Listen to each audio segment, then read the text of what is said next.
Alrighty, hello everybody, welcome back. It's Friday.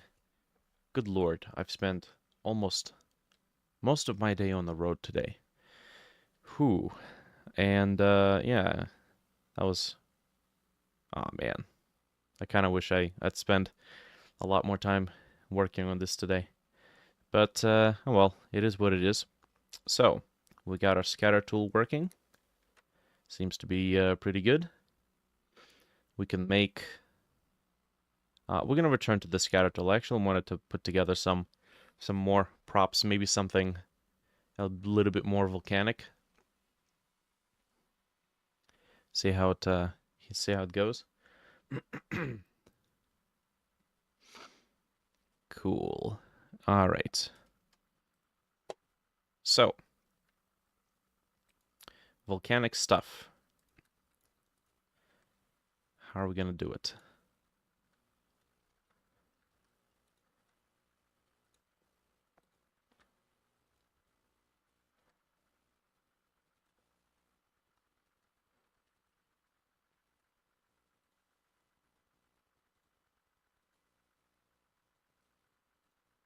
I think I should just remesh it first.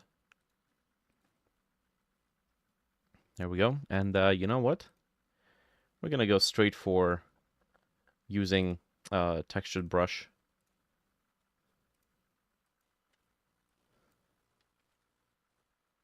All right, see how we can pull that off.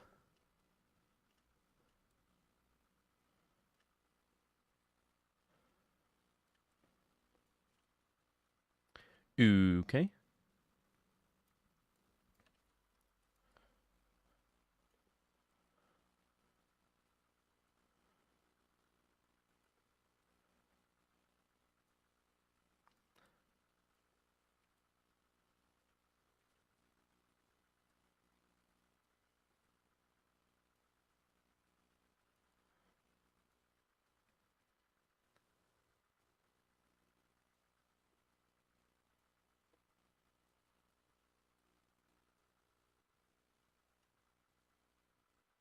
Now, I wonder if it's possible for us to save these brushes.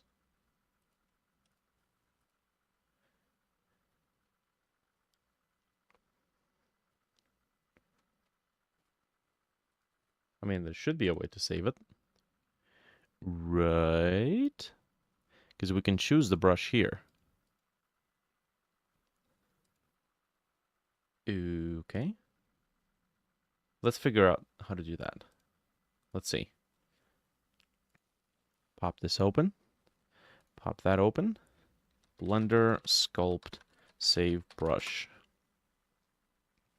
Also, I need to double check something. Because there could be a chance that chat still doesn't work. Because I'm kind of staring here at an empty window. So I'm going to open the stream chat in a separate window. I may or may not have to update OBS if YouTube decided to pull some shenanigans and change the way their chat works. And now my chat's not popping up because I don't see any messages. Okay, cool. If anyone's there, post a quick one. Let me know if I'm alone here. How can I save brush settings?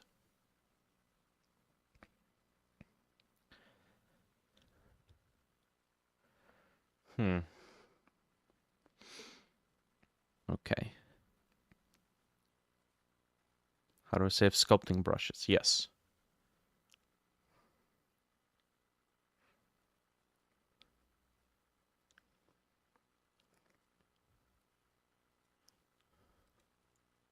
Blender will clean up data blocks.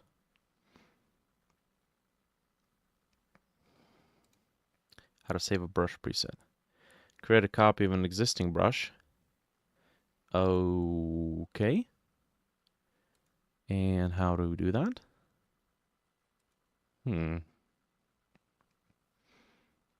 I suppose these are the different brushes.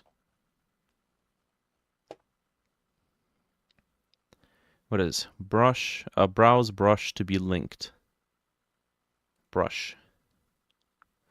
Oh man, come on. Tell me I can save this.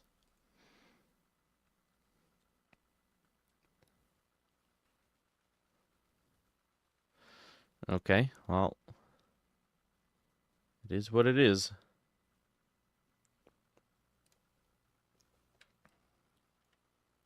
All right, let's enable dynamic topology. Okay. And this is supposed to be kind of like a volcanic type nonsense.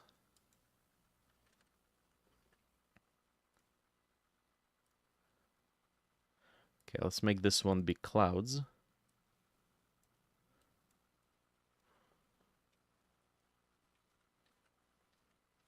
And then do something like this.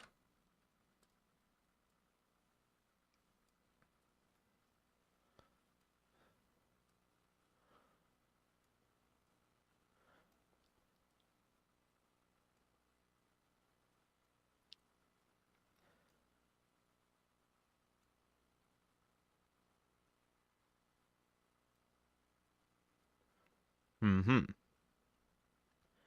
Okay.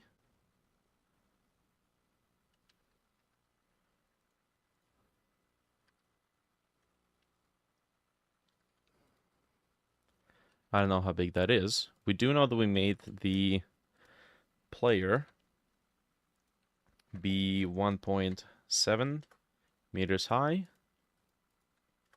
So that's how big the player's is. So I suppose we can continue working with this.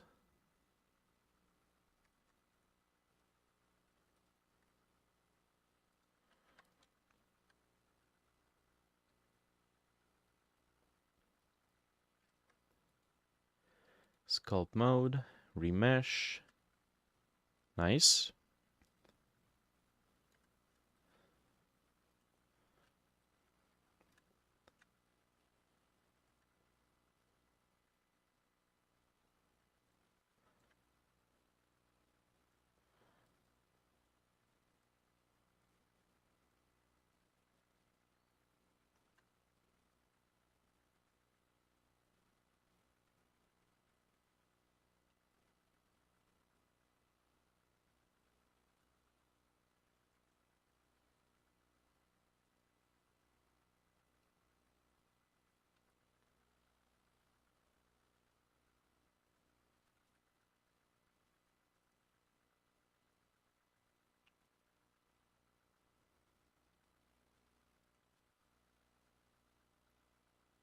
Okay, just gonna sculpt in this divot right here.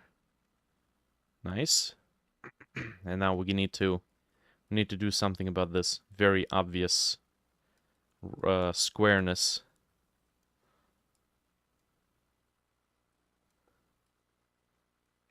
Okay. And then we don't need a new texture. I'd like to reuse what's already there. Thank you very much. Okay, for the most part, I'm going to try to keep the design more or less the same, which is noise at the bottom and then the Voronoi texture higher up.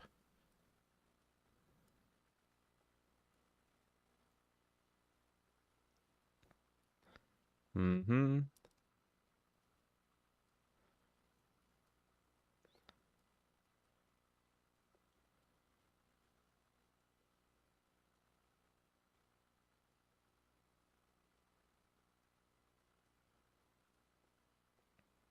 Nice.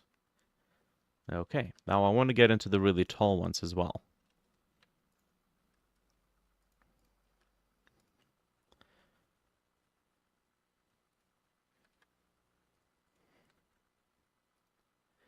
Really tall and thin ones. And also, I'm going to save myself the trouble and pre-round this. Might as well start with a cylinder at this point. Place a cut right there.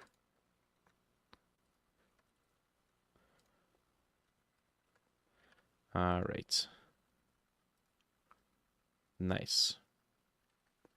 Sculpt mode.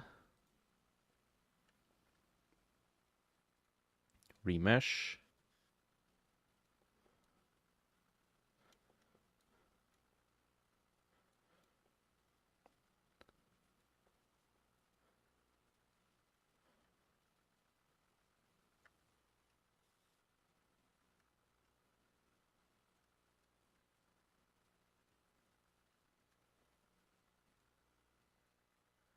Okay.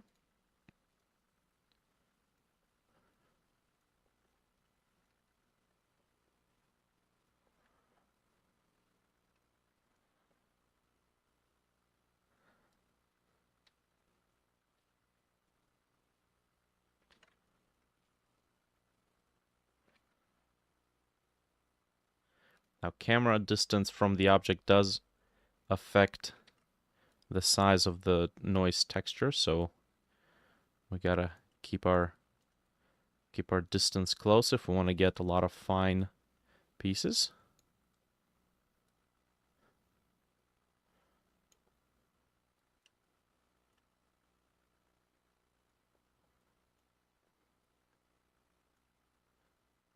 Mm-hmm. Nice.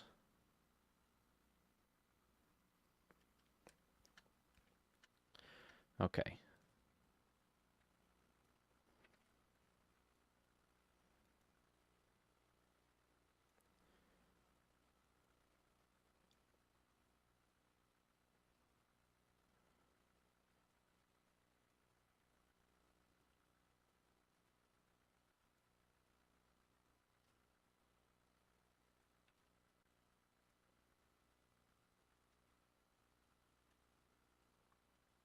Okay. I think that might be good.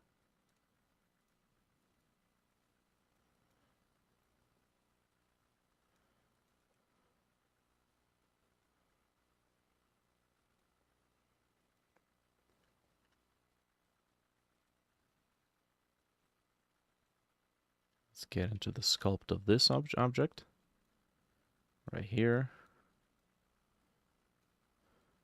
Okay, we don't need to worry about the inside. That's good. All right. So, what we're gonna do here is position everything nice and far away. Gonna get the default cube. Where's the default cube? It is gone. There we go.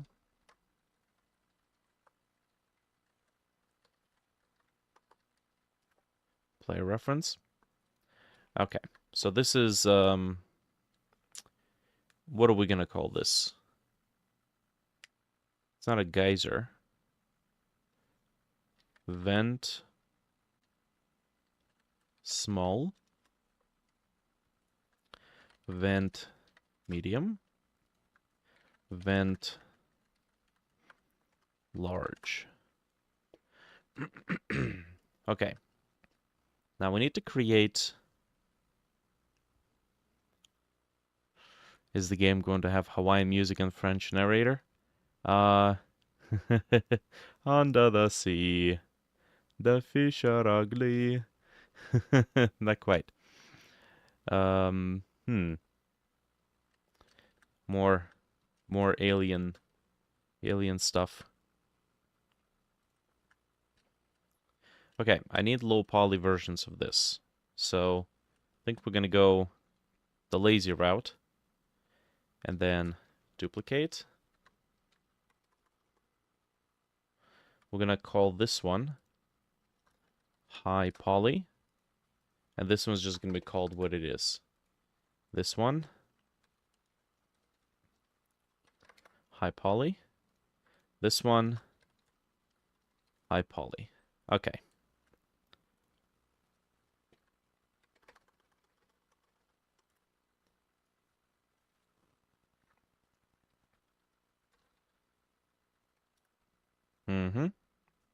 Now, we're going to hide the high poly stuff. And then we need to decimate this.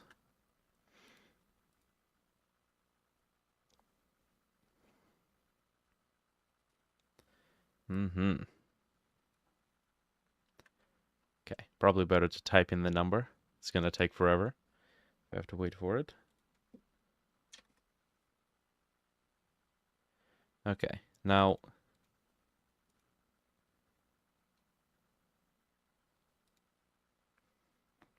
let's take a look at statistics.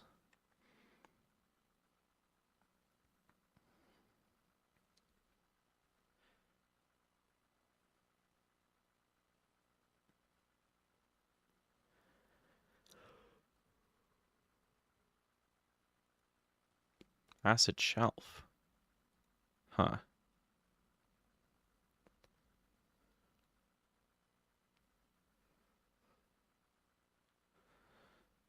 Well, don't see statistics here. Okay. Just hide this for now. 19,000. That is way too much. Maybe we can do another decimate. Because I don't want to keep going down with the same one.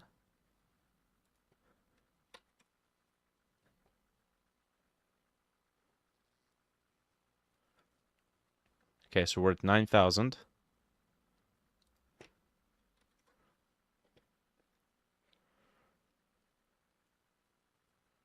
Right. The artist. Well, hello.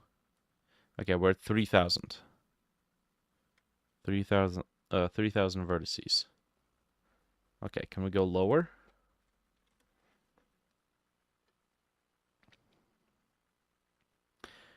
Okay. Okay, so this is 1,000, almost 2,000 vertices.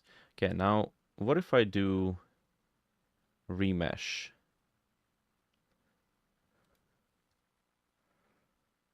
We might want to try remesh just by itself. Oh boy. Delete this. Just going to do a little experiment. Delete this. Okay, voxel size. 12,000. 3,000.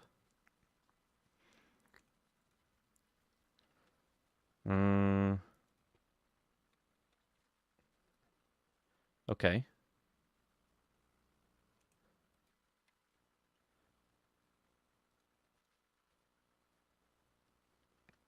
So that's what we're looking at. Ooh, there's even a hole in there. That's pretty cool. Not what I wanted though.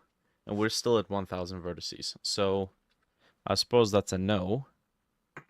Probably going to be easier if we decimate it. I'm going to launch, nope. Substance Painter. There we go. And then I'm going to keep undoing until we get it back to the point. Okay, can we please not and not? There we go.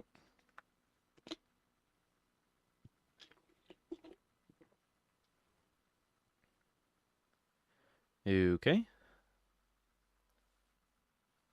Nice. One more. And here we go. And get rid of remesh.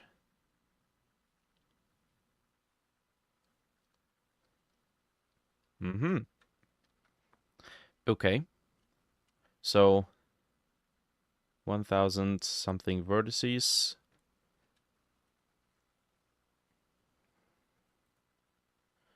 Okay, what if we decimate it the third time? So we do it in stages.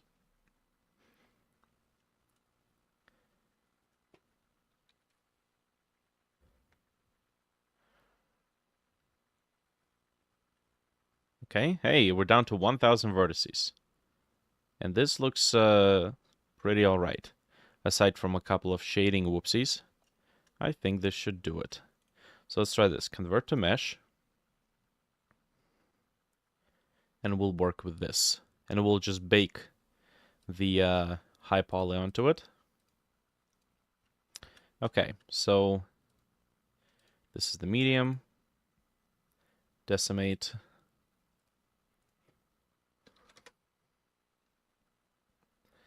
That's number 1.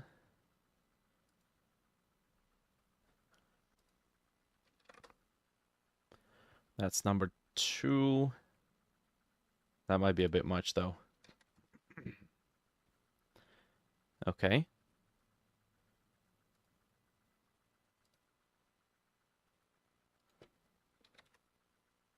Let's go half here.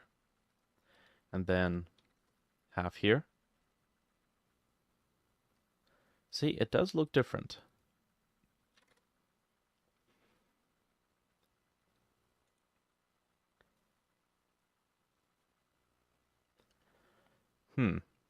Okay. Well, we're at 700. So I'll take that.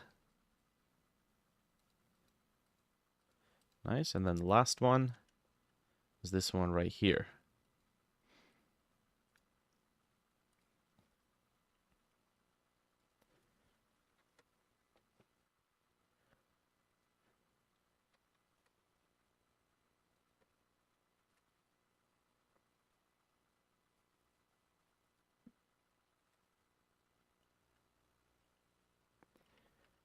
Okay.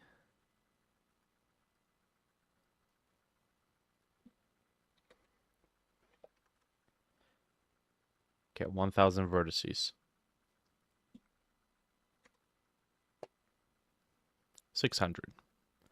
All right, I'll take it. Cool. All right. So here we go.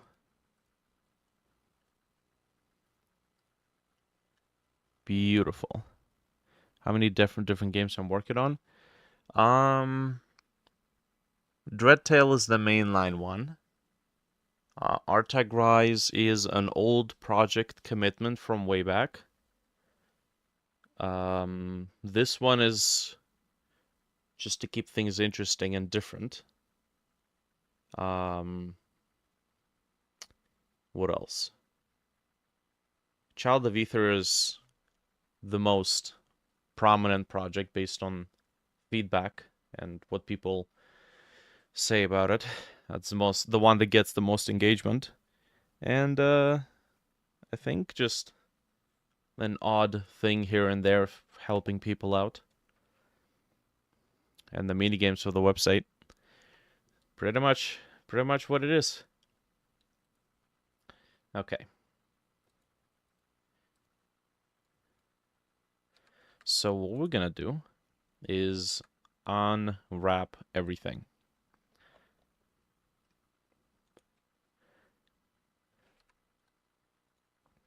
And we're just gonna go Smart TV projection and pack it all up. 70% usage.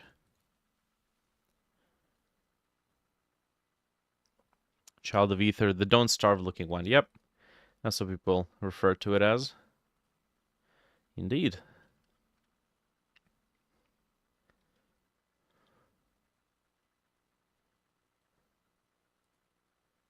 Okay, I think I might want to give the little guy a little bit more room.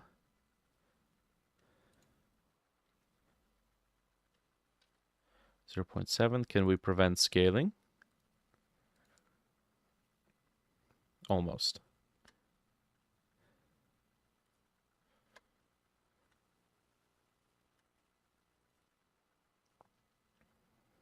No space to pack islands. Okay.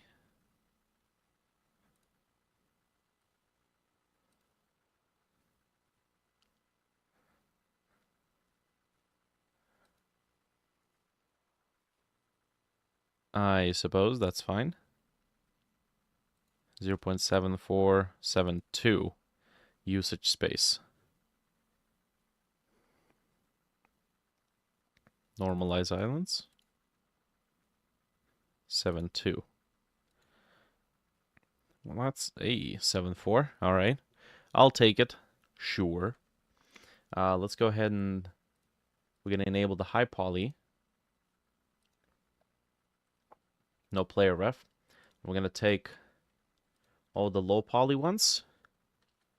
And we're going to go ahead and export. So this goes to assets, textures. Okay, so this is vents. And then vents low. Only selected, no materials. And then we're going to select the high poly. We're going to export this as vents high. Beautiful. Then we're going to make new project. Select.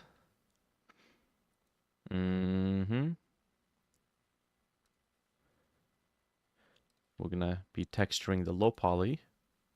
I hope I've shaded smooth all of them. Yep, seems like it. Did I shade smooth the high polys? I might not have.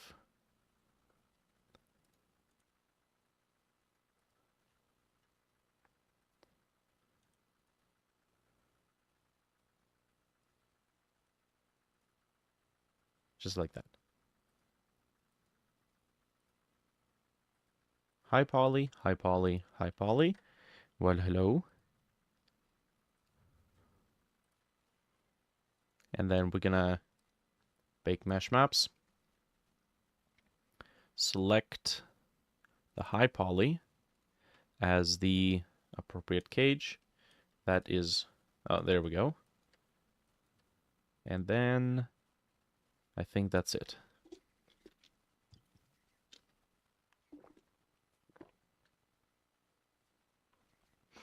Cool. Okay. And there we go. Even though this is a low poly model, it's got the high poly detail. Beautiful. All right, now we do want emissive. There we go. Let's start by giving it a fill. We'll just texture everything all at once.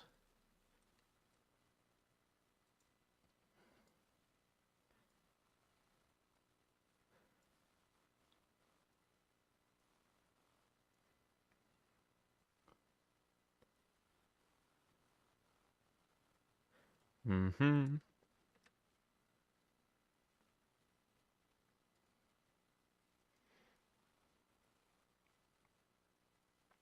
Now, I'm not working with any particular references for this.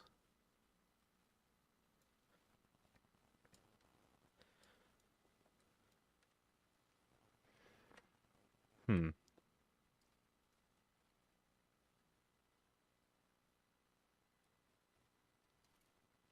Hey. Okay, we might want to save this for a variation of the same color that's there.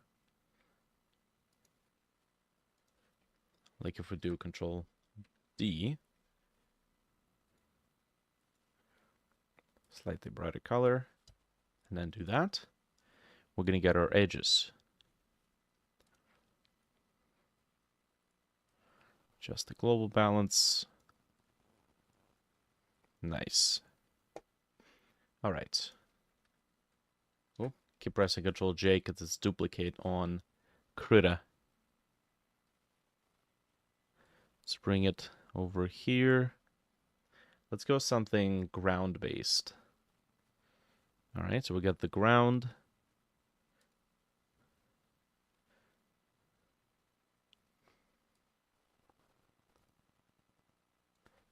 Okay, it's kind of emanating from the bottom. Maybe it should be sand, actually.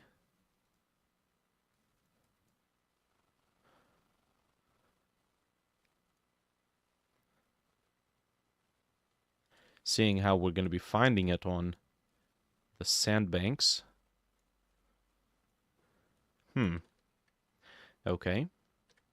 That's cool and all. What is this? This... Can I get occlusion? Nice.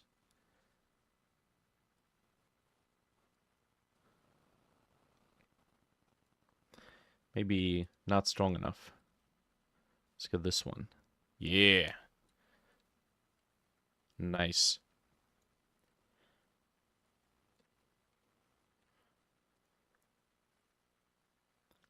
Take advantage of those dips.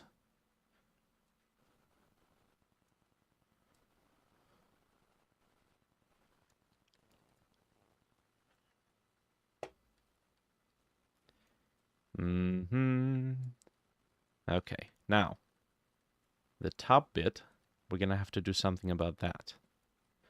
All of this has to only exist inside of this inner piece. So,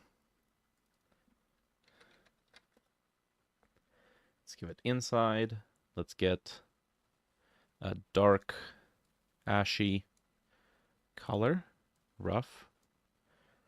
Give it a bit metallic so it consumes light. And we're going to apply it here. That actually looks kind of cool. Should I?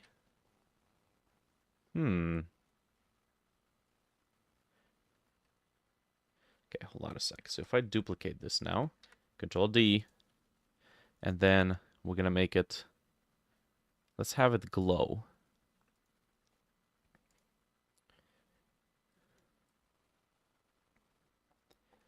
Okay. And then we're going to take the mask, dial it back a little bit.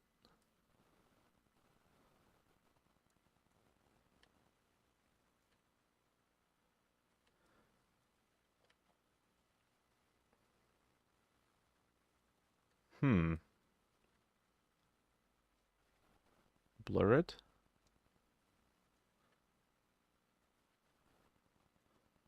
Okay. We got a little bit of tearing right there. But I think we should be able to use triplanar mapping, which it kind of already does.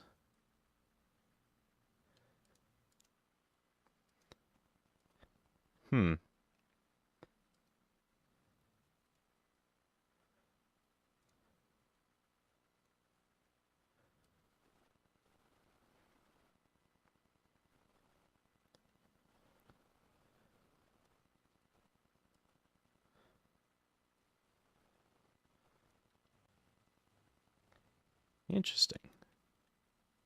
This is a cool effect. It's not quite what I need.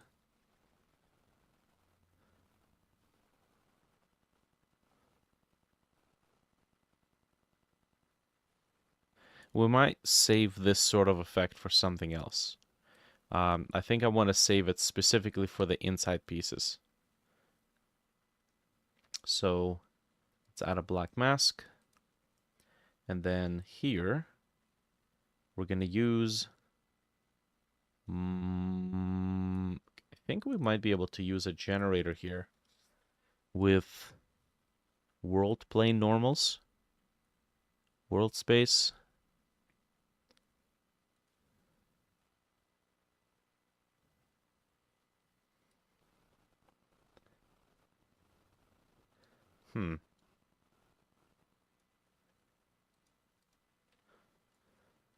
Not quite.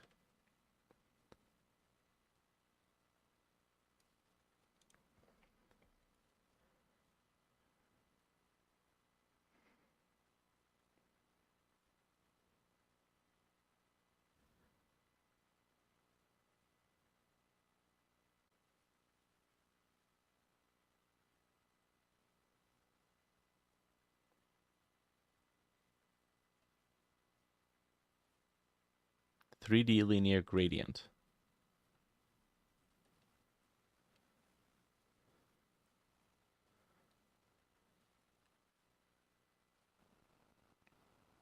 Okay. That's technically what I'm looking for. Basically limit it only to the top.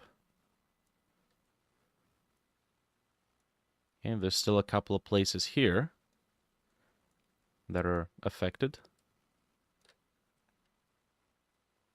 And then this thing doesn't get affected either at all.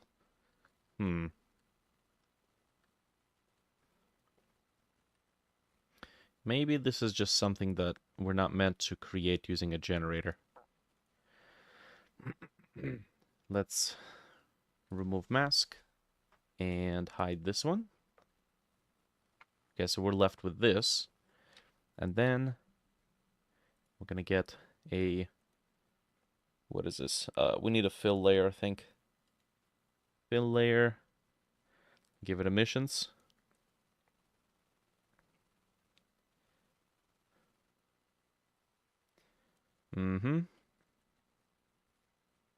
Color can match. And then black mask.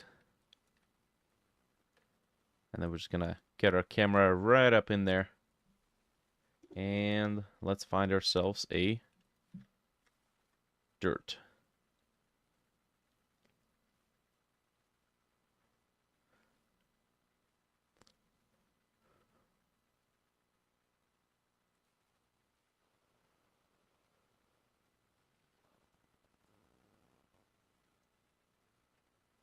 Mm-hmm. Okay.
Okay. Okay, but what's with all this?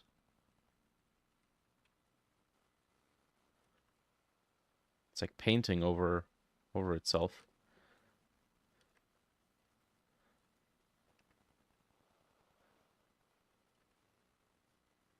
Hmm. Interesting. Unless it is like painting through alignment, tangent wrap, no tangent wrap. Just want to align to the camera.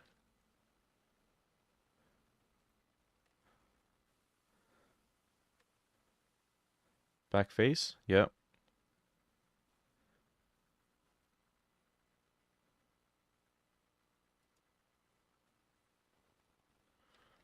Okay.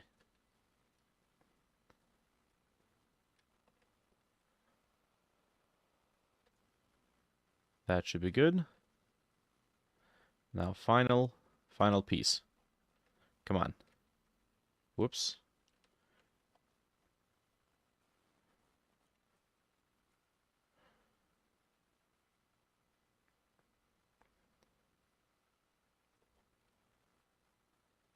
Nice.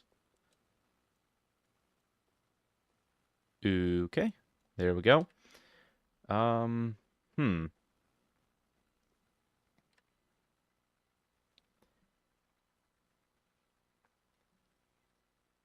Let's see. Could I duplicate this layer?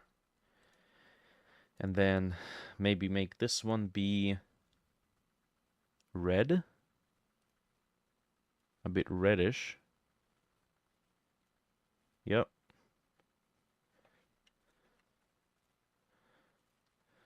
Okay.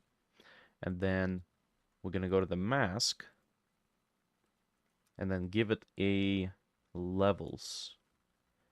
Can we...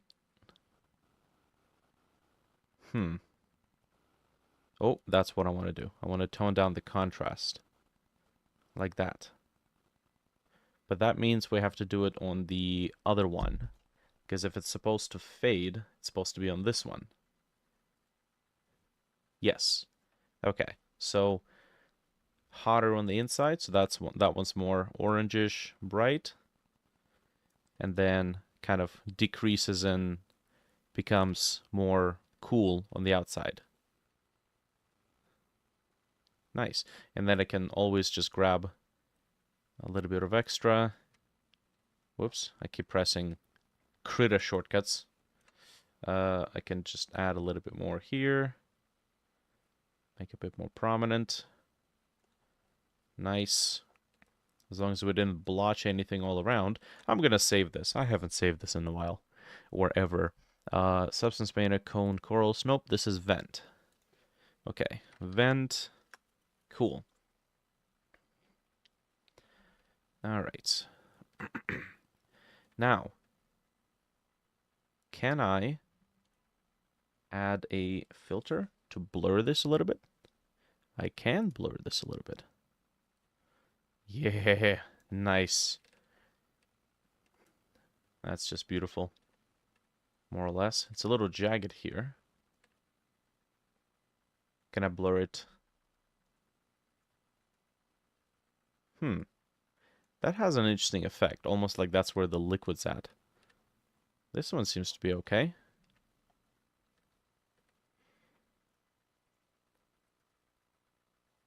Okay, I think that's good.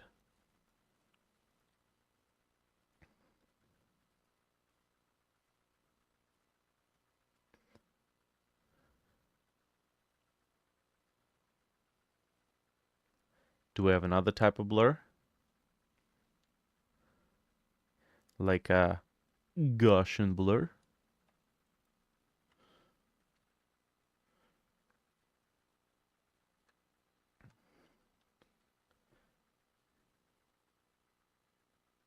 Nah, not so much. That's fine. That is okay. Now let's just do that. Obscure the jank. Nice. All right. Let's just do a quick run around. So we have this. Can we make it a little bit more prominent since we're here?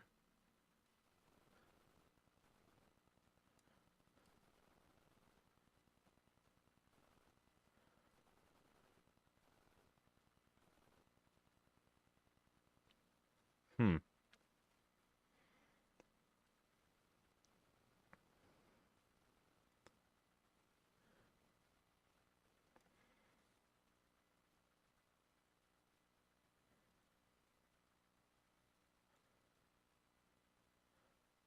Okay. I'm gonna maybe increase this effect a bit.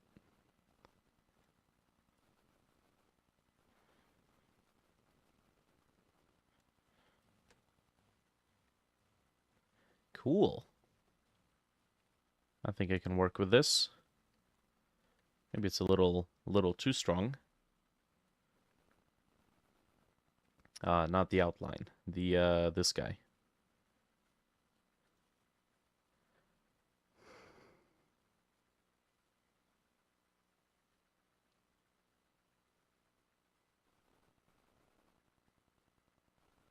Maybe it's just too dark.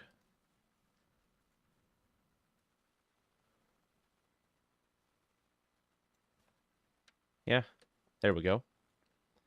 That works. All right. What is this? 2K? Sure. 2K looks fine. I do want to maybe give it another layer of variation.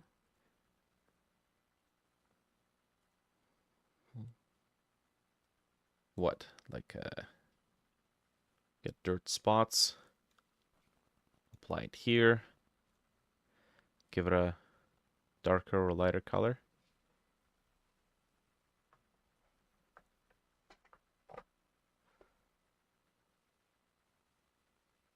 Hmm.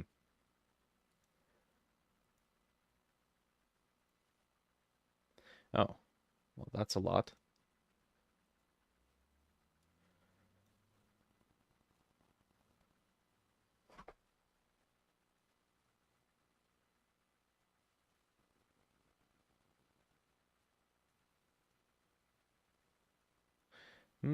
Maybe I don't want a mask that is dependent on geometry.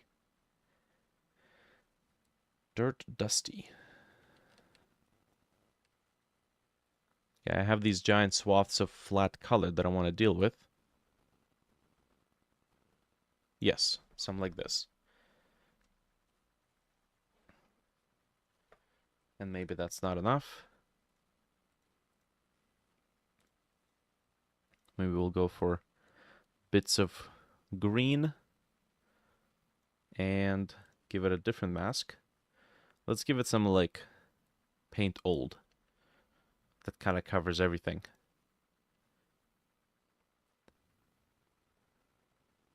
Sure. Okay. I'd say that works.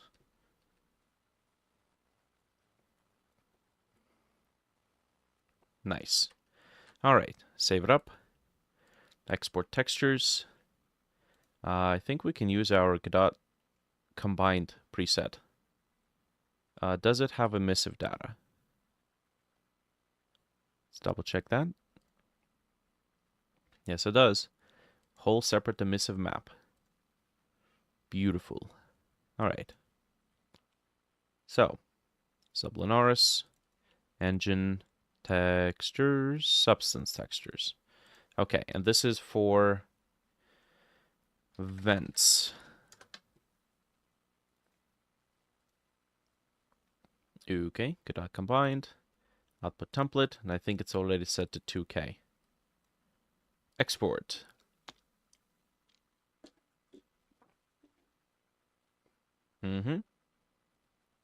That's all good. And now I need to actually export these things separately. So we take small, medium, large, and then we have our batch export plugin we can use. Let's go to engine, models.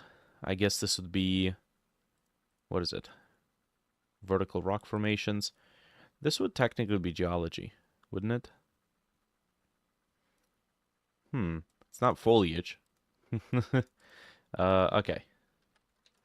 Vents. Accept.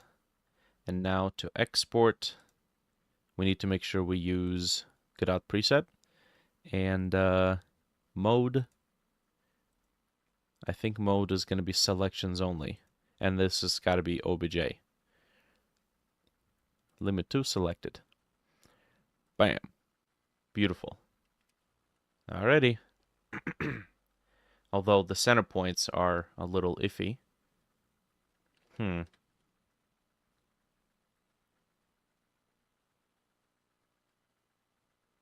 Interesting.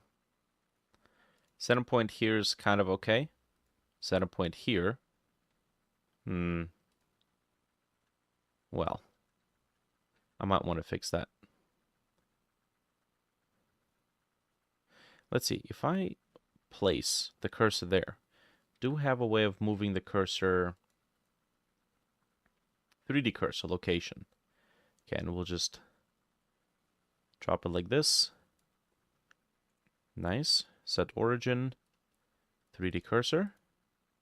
And then here, set it to mass. Oh. Cursor to selected. Drop it down. And then set origin to cursor. And then cursor to selected. Drop it down. And then we set 3D cursor. Now we can export. Oh yeah, we should probably save this. Assets, models, geology, vents. Okay, and then we can export. 3 files exported. And we're good. Okay. So, start by setting up. What? I think we start with a static body. Vent small. Yeah, small, quote unquote. Okay, we're gonna do a simplified convex. That might not be good. Try mesh. That might be a little bit better. Okay.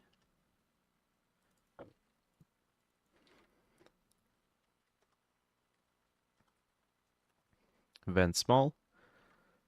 And then we're going to save this. Objects. Props. Geology. Vents. Vent small. Okay. Static body. Vent medium. Okay.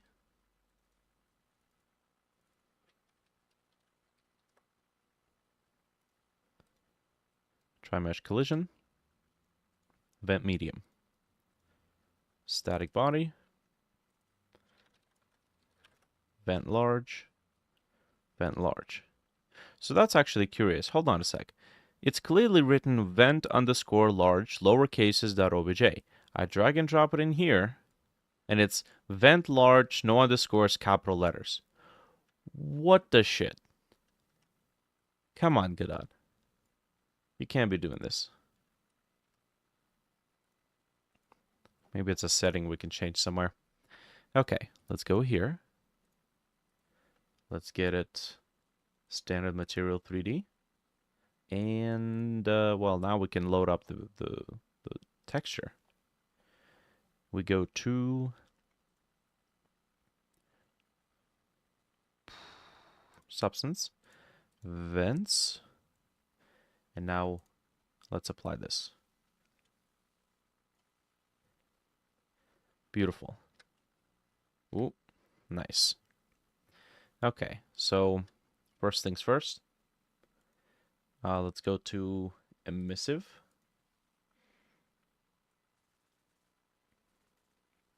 Nice. Wow, wow, wow, wow, wow. Oh, that's pretty cool. Next, ambient occlusion.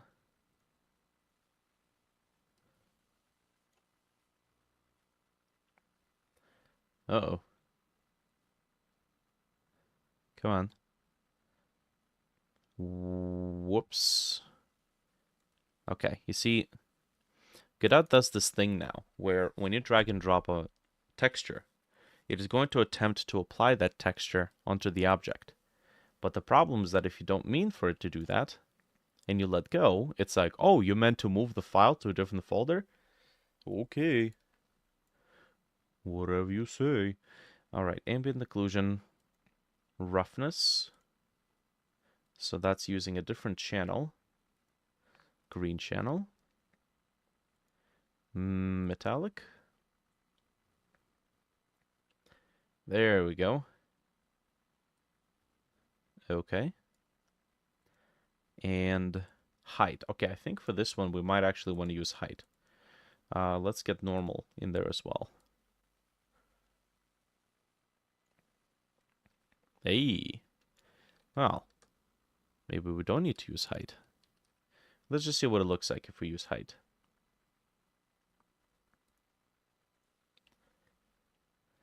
Oh, okay. Parallax? No? Okay, well that's curious. Oh, okay. I see what's happening. There's a bit of proximity to the nearby textures because the margin's not large enough. So it ends up being a little too strong. You know, you can use this effect on like some weird organic stuff.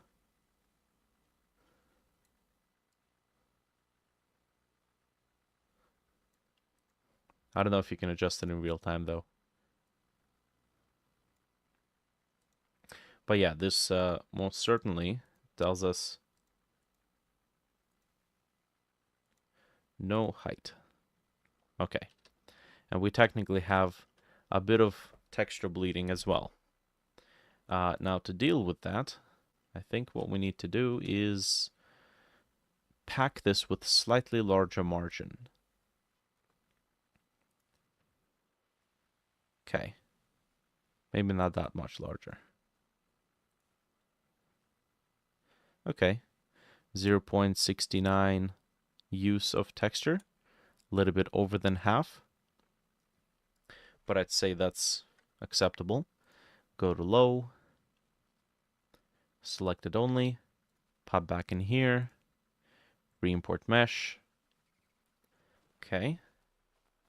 Now that we've re-imported with different UVs, we gotta rebake it. Bake, bake, bake. Smells delicious.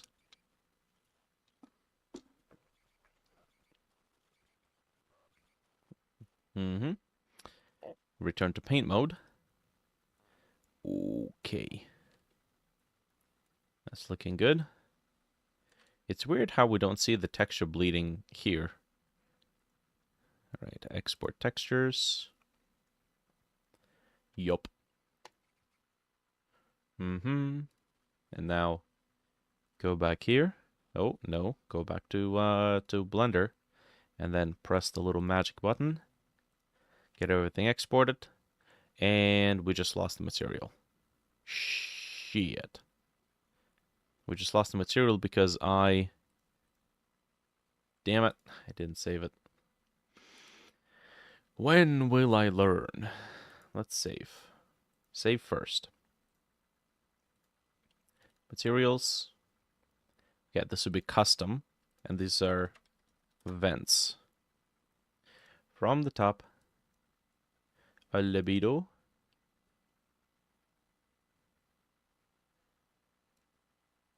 A normal. Which is red now. Mm-hmm.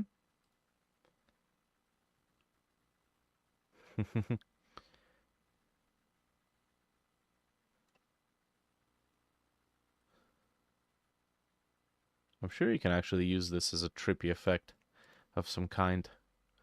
The rock is alive. All right, let's get ambient occlusion. That's the red channel. Emission is its own texture. I believe we need to crank it up a little bit. So there's probably just a teeny tiny bit of paint left in there, which, you know what? That's fine. We'll leave it as it is. There we go. Dial it in just until there's glow. Roughness is going to be the green channel. Yup. And then metallic is going to be blue channel. There we go. Nice. That looks good. And now that we can save it, vent large, objects, props, geology, vents. Save it. And vents. So just apply the same material to all three. And then vents. Nice. And that's it. We now have 3 types of vents. We can go into the sandbox. I'm not sure why this guy keeps changing its dimensions, and we're going to have to take a look at that. Okay. So I can go over here, per se. We have our scatter scene tool. Plug it in. Perfect. And then here, we can set up 3 packed scenes. As a matter of fact, I don't need to do that. I can just find our vent TSCN files, drop it in here, take this, beautiful, nice. And then, let's see, we got the rotation dictionary on the y-axis. I can do 360. So now we got random rotation. We can do random scale. So do something like this. All right, I can change the collision shape to a rectangle like this.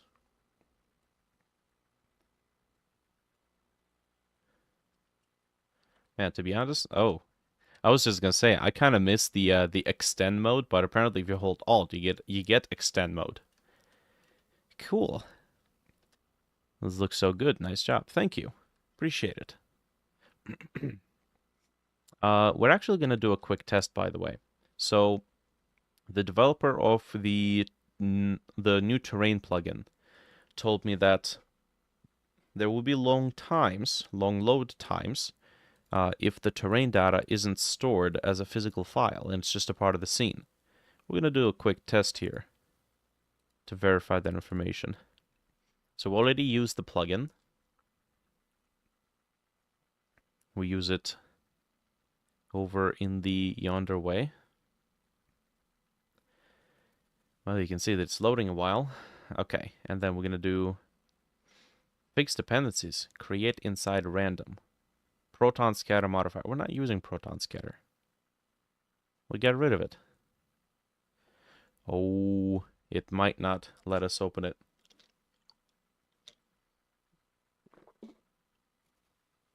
Hey, nope. It be broken. Okay, so I don't want to reinstall Proton Scatter, to be honest. We already have our own solution. So I guess into the belly of the beast. Let's open this guy up. Okay. Let's look for Proton Scatter.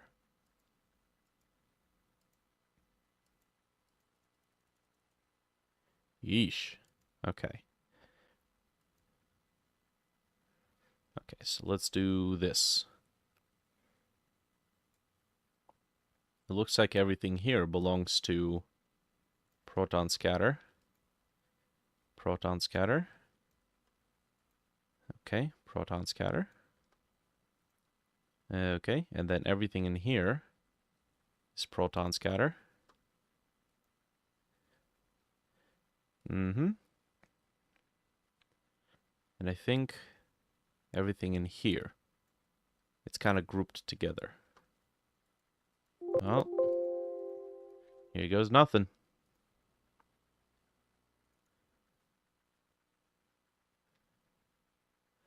Fingers crossed.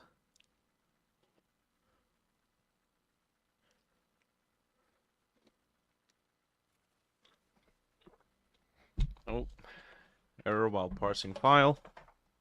Level TSCN. So, what else?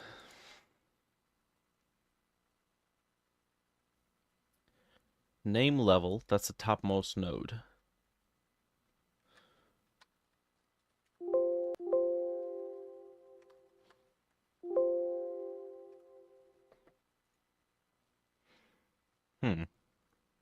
Did I remove something I wasn't supposed to?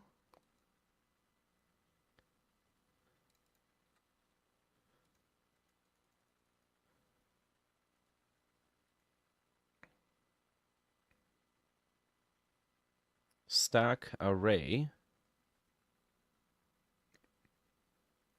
Resource, sub-resource. Well, now.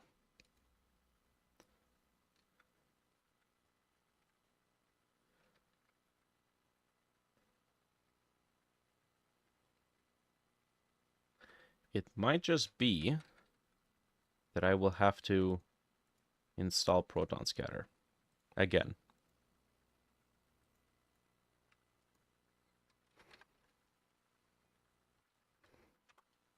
If I can spell it right. Okay.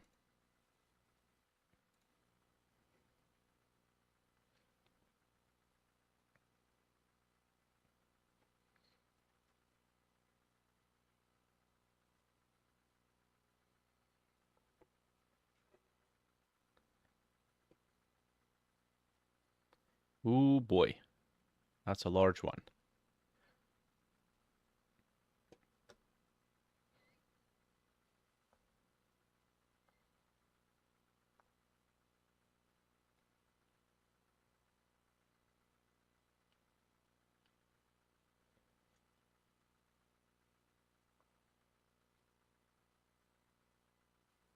Hey, there we go. Install. And the only reason why we're installing it is so we can remove it from the level and then delete it.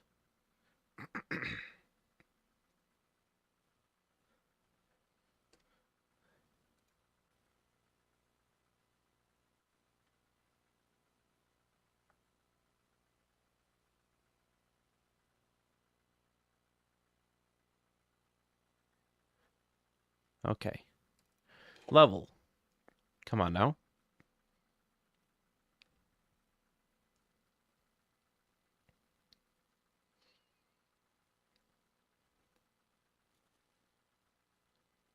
I might have to learn how to do particles or effects in Blender so I can create and bake my own.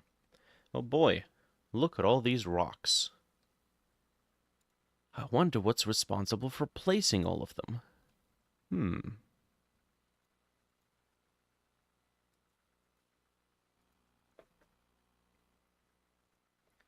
Go away. There we go. Okay. So as far as I know, There's no more proton scatter here. I believe if I open this, file has been modified by another program. Do you want to reload it? Yes. No proton mention here. Beautiful. Okay. Now, we go back here. I would like to uninstall. Hey, there's an update button. That's cool. I don't need it though.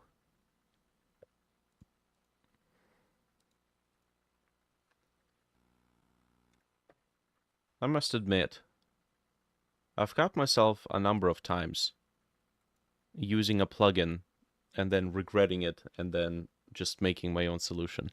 Just because something somewhere in there is broken. Okay. Cool. All right. So what was it? If I close level and then open it back up, it takes an X amount of time.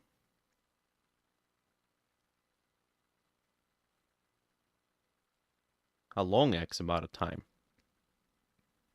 We barely have anything in there too. Okay. So now Terrain 3D. Storage.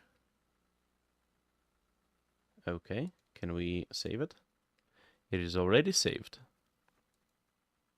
And then texture list. Unless it's thinking. It be thinking.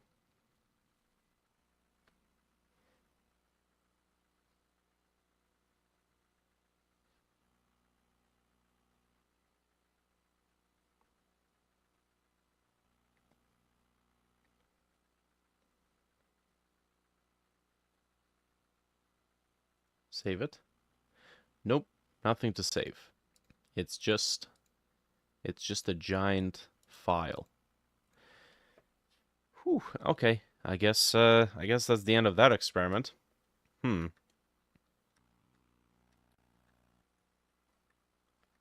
got this whole thing. Right. So we're not working in the level though. We're working in here in the sandbox. Okay, let's deal with the fact that everything kind of converges onto one same point. Why does that happen? Does it keep creating a new shape?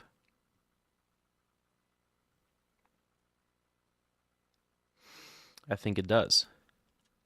If there is no shape, create it. Okay, we're gonna do collision shape, 3D new, sphere shape, right. Okay. For each child in get children, if each child is collision shape 3D, return.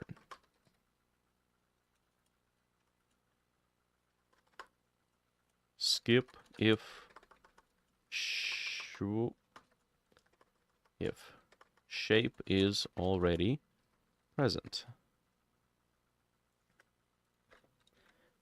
All right, let's test this. Take that shape. That is not the right shape. This is the right shape right here.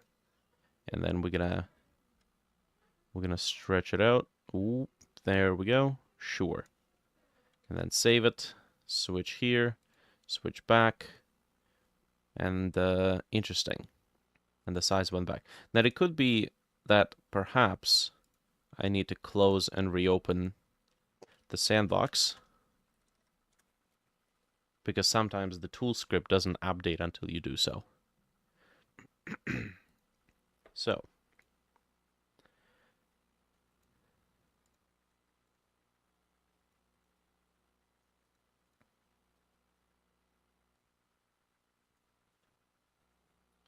close. Sandbox. Nope. Something else must be happening. I think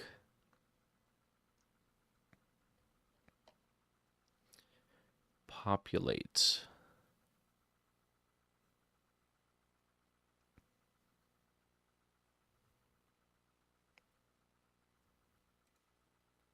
Collision shape only serves to provide collision shape. Only works for the collision object. That is okay. We're not using it in that capacity. I'm just interested in your shape. Now.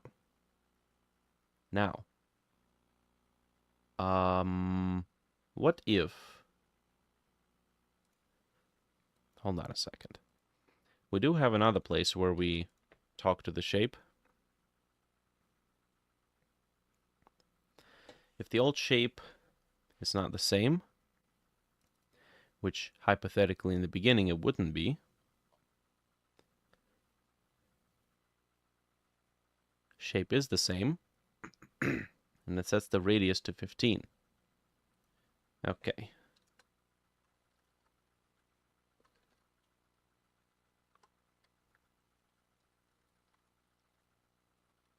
This is the standard case of shenanigans of tool scripts. Shape not same. It actually did say shape is sphere, which is here. But I have a feeling that it might be creating shapes here. All right, let's double check. Close it up. Yes.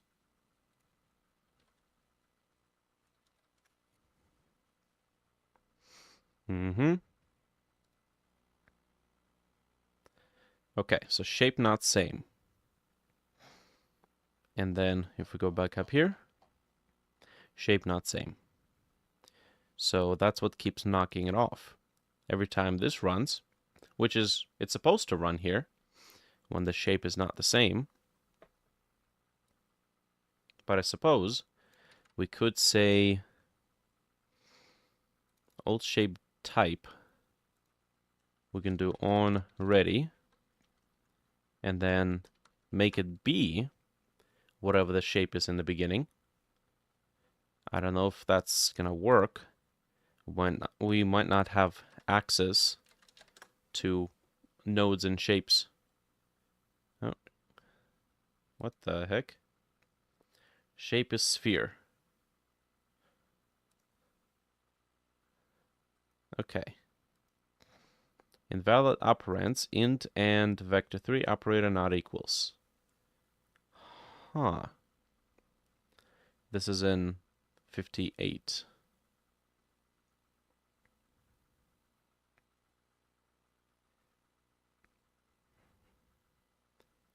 Old shape data is 0.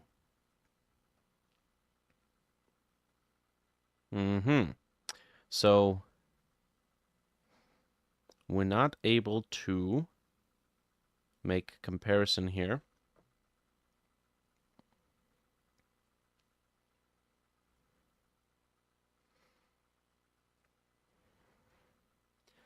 We can double check the data type. So in here, if the shape is a radius, then we know it would be a float. So if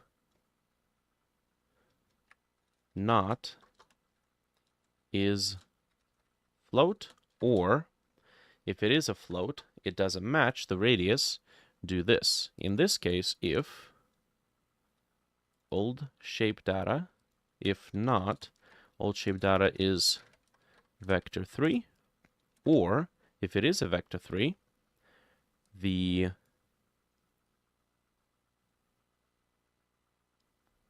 oh, well, wait a minute. That's not quite right. This is not here. This is supposed to be done here.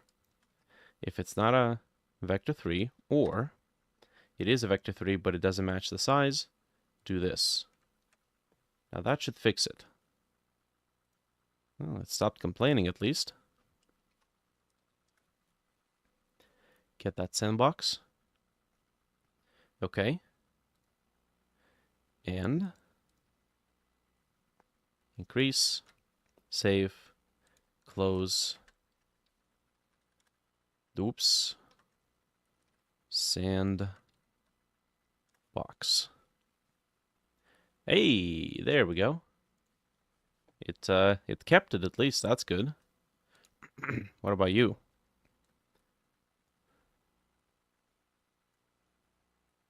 Doing the up and down doesn't really matter because we're not really supposed to use it that way.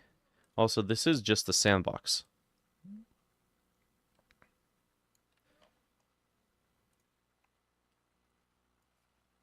And yes, we are still able to move things around if we wanted to. These are independent individual nodes. Now,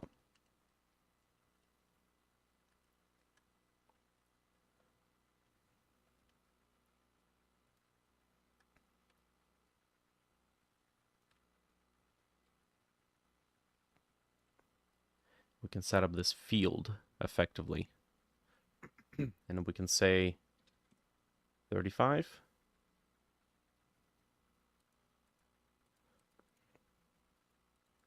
I want to change seed val to something else. That's not really that clear. Seed. Control R. Seed. Integer. Well, let's do starts seed start. Replace all. Okay. Save it. And seed start. So seed start allows us to randomize the arrangement. Okay. Let's do 45, 60. Not bad. Hey, it even makes some nice little clusters here. That's pretty cool. Okay. Now, I want to try the same thing with, what do we have? Corals? Or not corals, some sort of a rock formation. Let's see. What do we got here? Objects, corals. Yes. Nope. That's cone coral.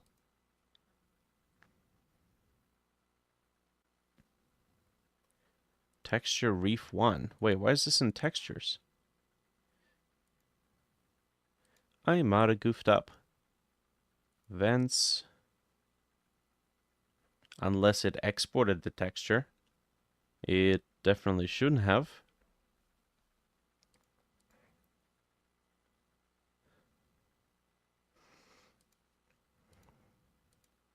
Sometimes when you export a GLTF file, it will include textures in it, but it's usually embedded. So I'm not entirely sure what's all this stuff doing here.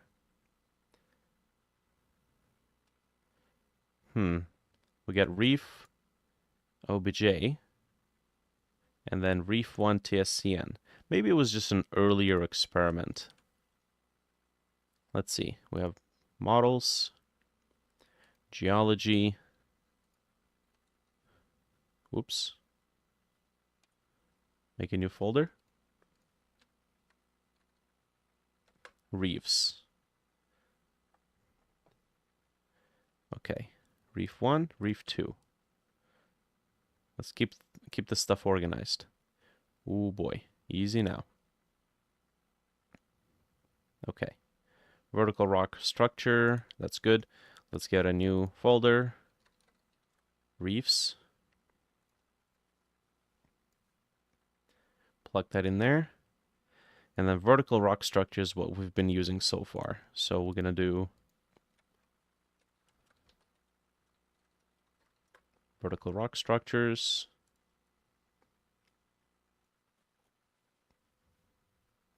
Nice. Okay, so we'll take the reefs. There's only 2 of them. Plug them in here. Beautiful. Take this. Get the radius. Maybe I don't want this. Maybe I like my rectangle.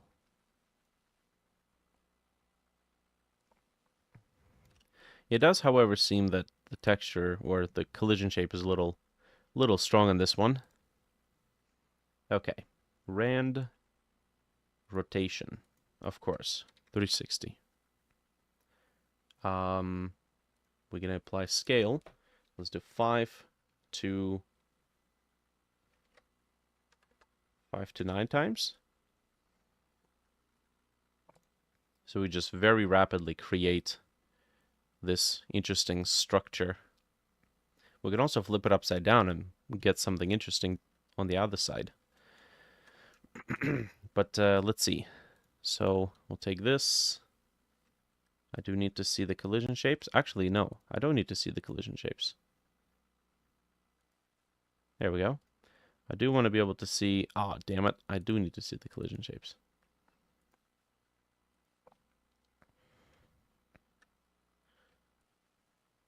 I was hoping that I could hide triplanar collisions, but still see the other one. Okay. Not bad.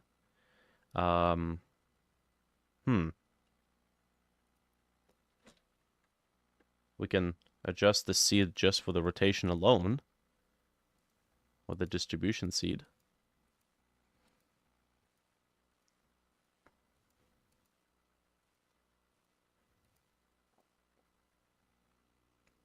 Fascinating. Okay.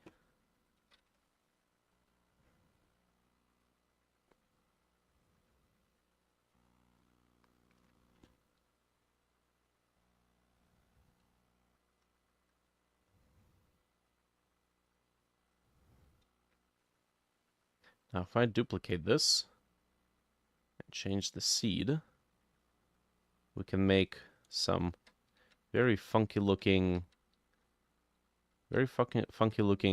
structures.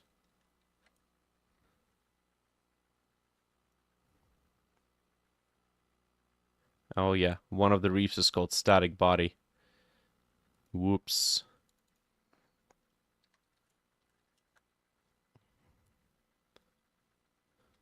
Reef 2 rock. Okay, and I think I might want to make sure, yep, we save this. The Reef 1 also has the same name, so it shouldn't end with a number. Reef 1 rock.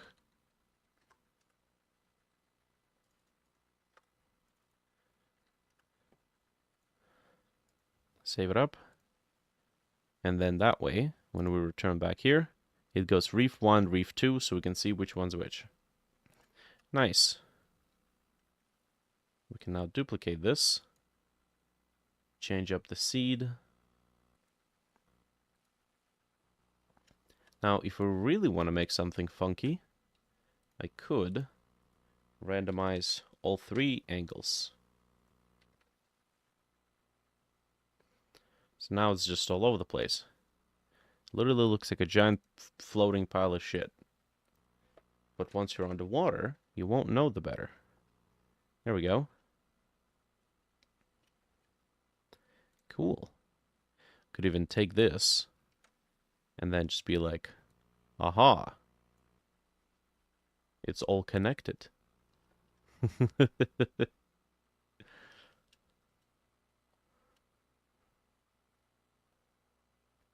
Interesting. I wanna try this. Try flying around here. Let's see. Yep, I know, no VR headset. It's coming. Alright. Let's get into this one.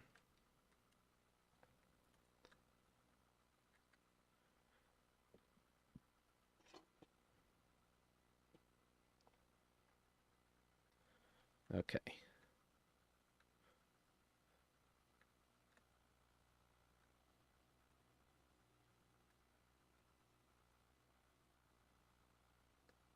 I believe we have it somewhere over there.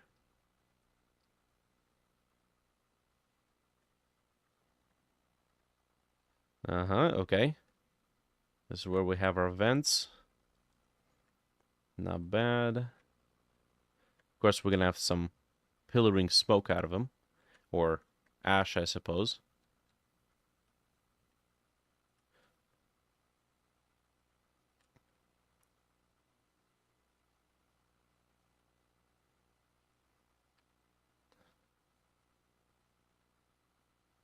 Not bad.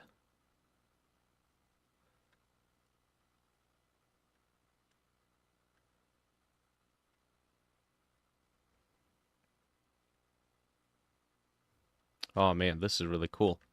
So that was honestly a really cheap way to create an interesting environment to traverse.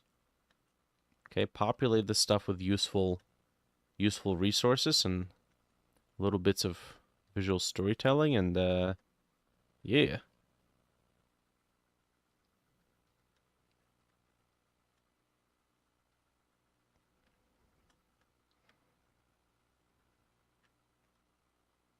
I like it.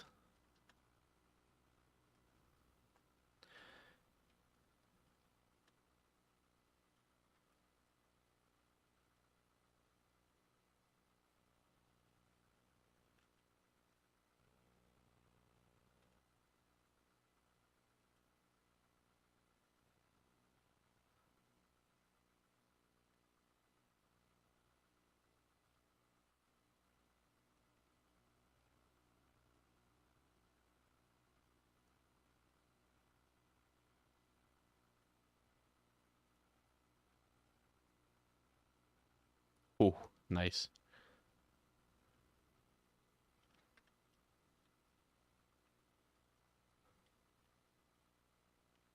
Now, I wonder, hold on a sec. Right now our range of vision is actually quite quite generous, I would say. If we were to say go up here, world environment, and then up the density. Hmm.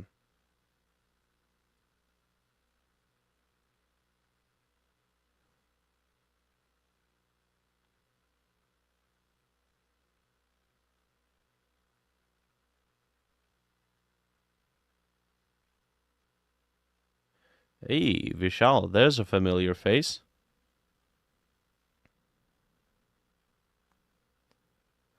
When you play Subnautica, you can actually see the distinct spaces where they just like shift the environmental fog color, and they use that in order to change the environment.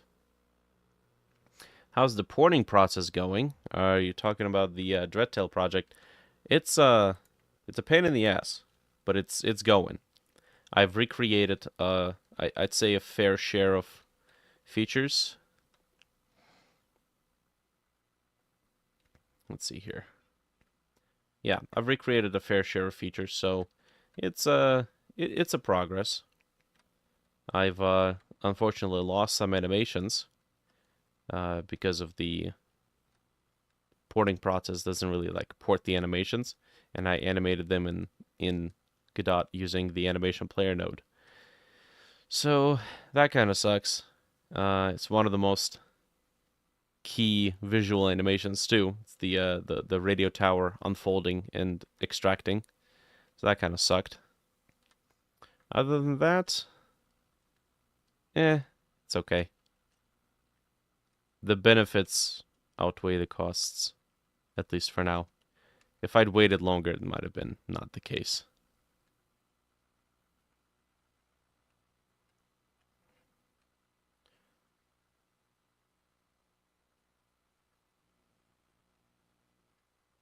Ooh boy. Nice.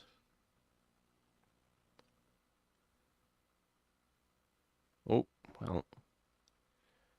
Swap paints with a reef.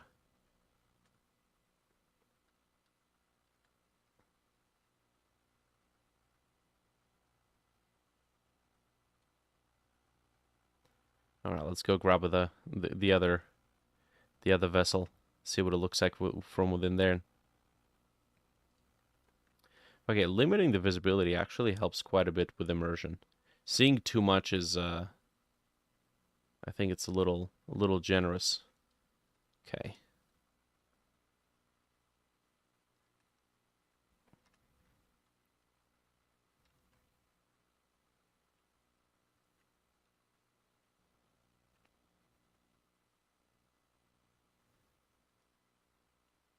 believe we gotta be here. Yo, there it is.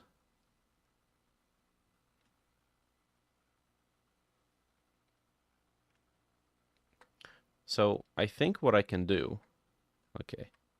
I think what I can do is I can make a sandbox level be its own, oh, that's not supposed to happen.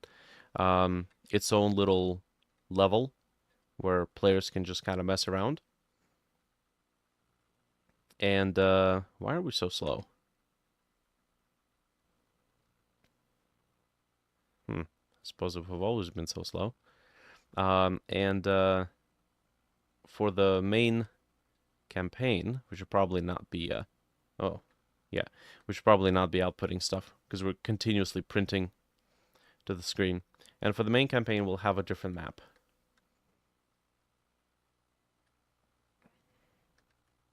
Oh boy.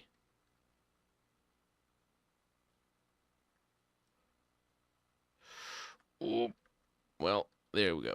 Oh, there we go. Okay, we got it.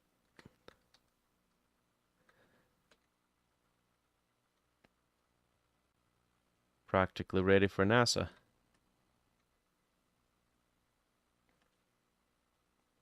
Nice.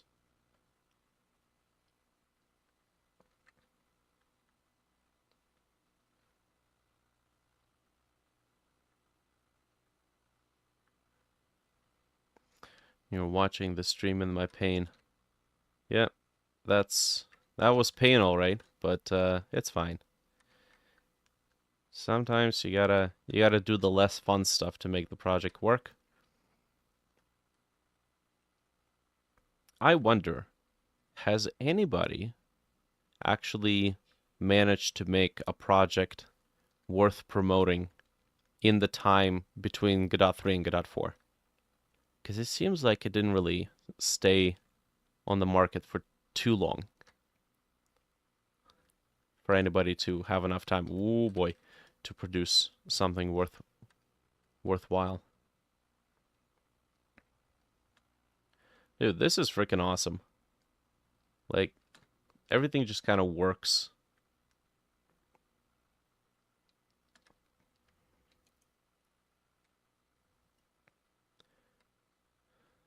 Nice. We're gonna need to make sure that these lights are actually useful. Like, practically useful.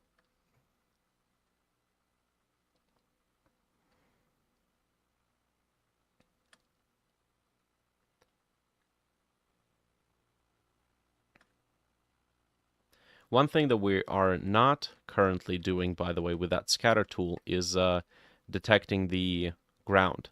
So if there's a terrain here, and the terrain has variations, it won't really plant anything flat on the terrain. Or on the variable terrain. It's just kind of all flat right now. Man, these rocks didn't look this big in the editor. This is actually freaking awesome.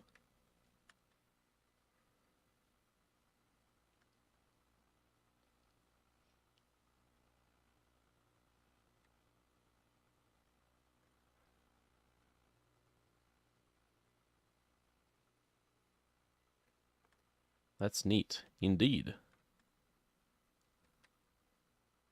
I can do stuff like, let's see. I can take this, and then just kind of nest it in here. Now, of course, right now, it's not going to plant it on top of these things, but I could do this.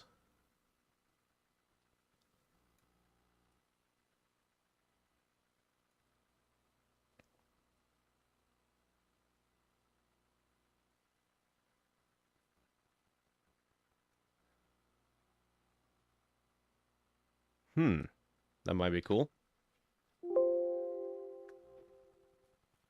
The floating particles effects going on. Yeah, it's helps communicate that we're actually moving. They have that in the Star Citizen or not, well, probably Star Citizen. Elite and Dangerous, which is what I've played. They have it in No Man's Sky, it helps communicate that you're actually moving if there's like no other frame of reference around.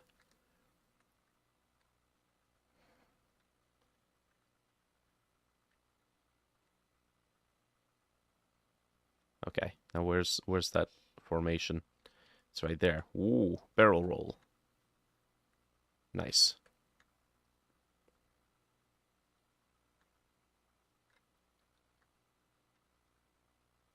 I can also swap out to different particles in different environments. Like in these places among the vents, I can do more volcanic ash slash little glowy bits. Oh, that actually looks kind of cool. Now, what would happen if I were to go to the vent, the large one at least, and then add an omnilight?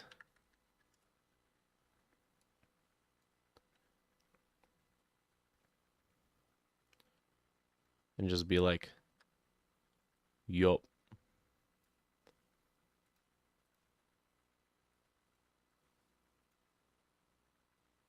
We got range, we got energy.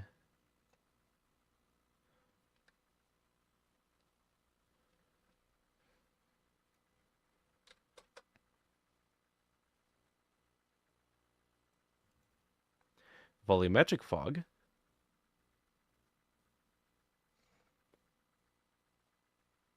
Nice layer of polish. I suppose, yeah. I like to place these things early on just because they help with immersion. It's kind of hard to care about a project if you don't immerse yourself in it. That's why I also try to add sound as early as possible.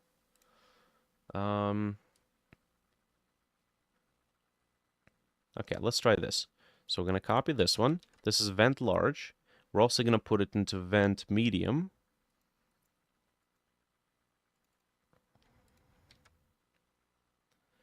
Okay, but this one's not going to be as big.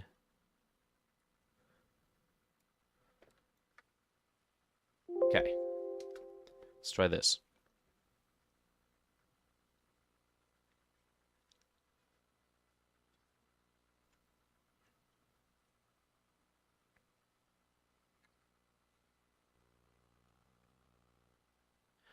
All right.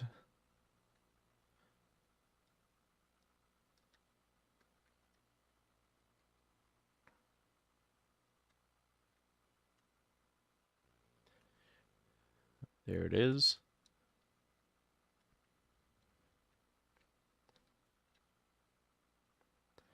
Okay. Now, interesting. We can't see too much of the light because these are such colossal objects. We can see a little bit of it here. So that kind of works out. Let's try playing around with this.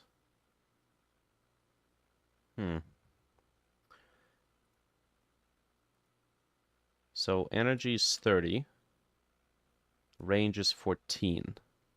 Let's try range of 30. And then energy of 50. Now that might not be necessarily the light. Oh, that's the medium one. Take a look at the medium. Range. Yeah, there it is.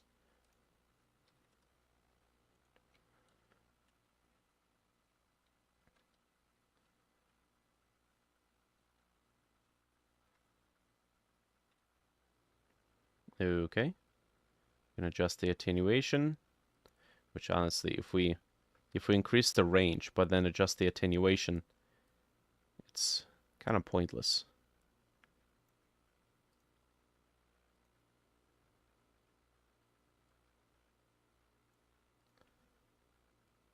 We don't have volumetrics enabled. There's no projection. Whoop, disable that. Specular. Ah, look at that.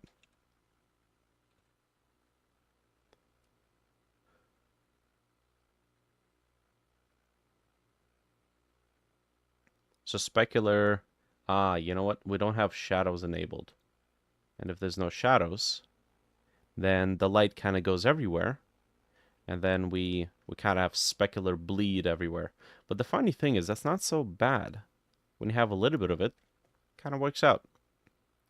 Okay, now, what if I do something nuts, like enable volumetrics?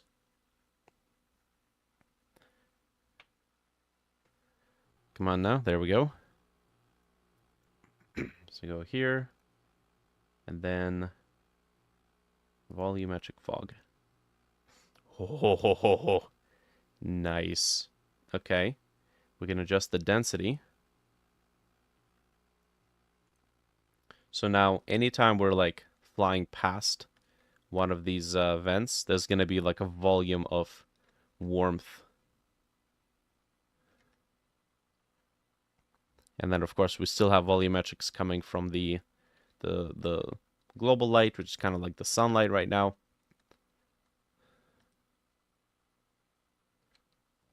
We might have to play around with maybe day and night cycle having different levels of volume, because I can't see shit right now.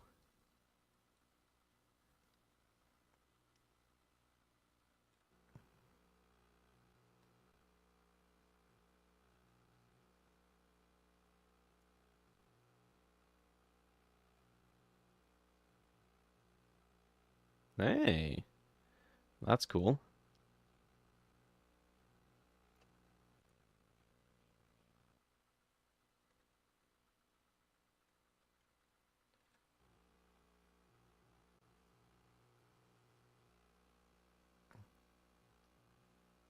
Can adjust the length.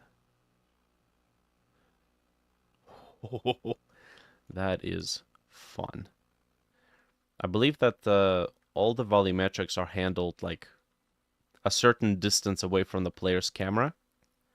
So there's there's no way you can handle volumetrics for the entire world, obviously. So um, so I guess that's the length of the volume, the shape that contains all the rendered volumes.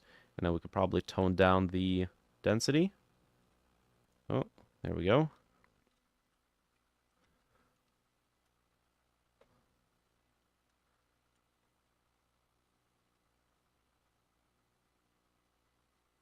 And then we enter here. We got nice silhouettes.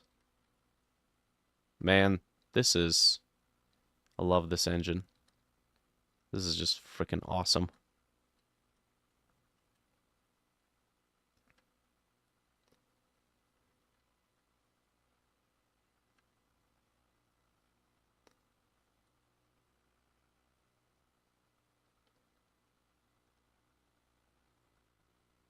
That alone is like trailer worthy.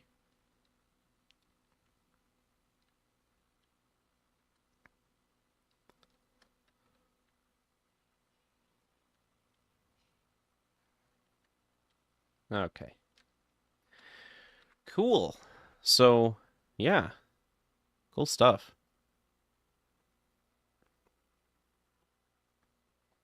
Hmm. Something else I wanted to see about trying out. Eventually we're gonna have to do some foliage, of course. And for the foliage, what I was thinking is some kind of a long plant, kind of like the vine plants in Subnautica. I would want to figure out how to do shader-based wiggling, shader-based distortions and displacement.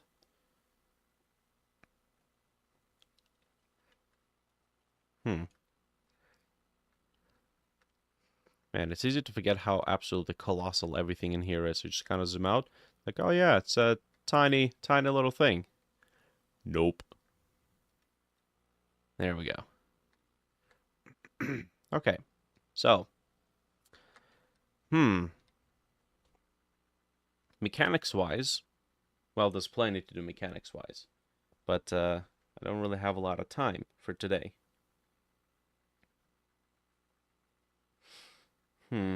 So what else can we do?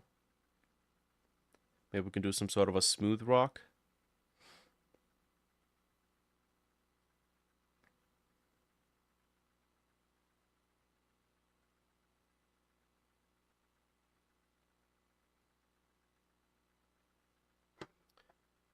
That looks so good. Yeah, I'd say so myself as well. Surprisingly, to be honest, wasn't really expecting it to turn out looking that good that easily. Hmm. Let's see.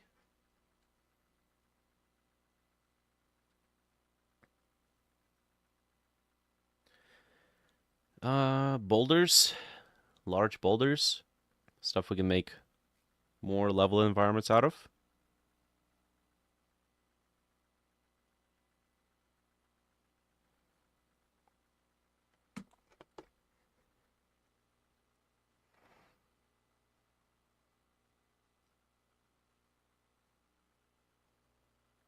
Hmm.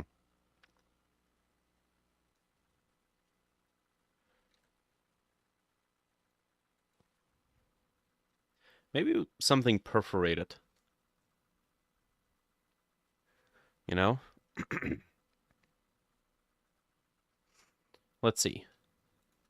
Um, I guess it's pretty much going to be all about creating interesting environments. So 1.7 is the size of a human. And we'll work with reference to that.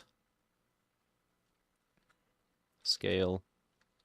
I guess we'll scale it like this. Okay. Apply scale. And let's see if we can use this little number.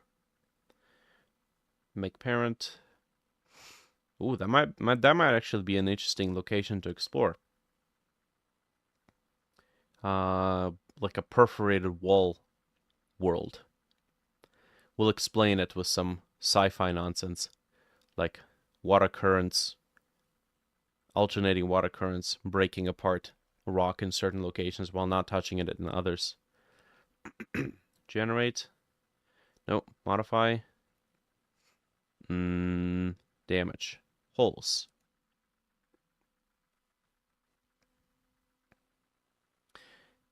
We may have just totally royally screwed up because I scaled this thing up quite immensely, and this is not exactly a great computer.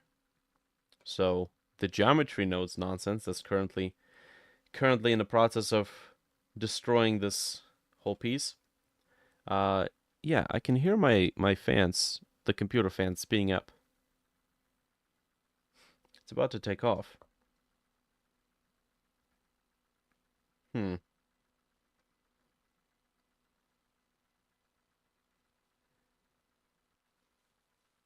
Okay. This is not good. Hmm. Let's just not do that. You know what? Let's do this instead before it runs out of before my computer runs out of memory.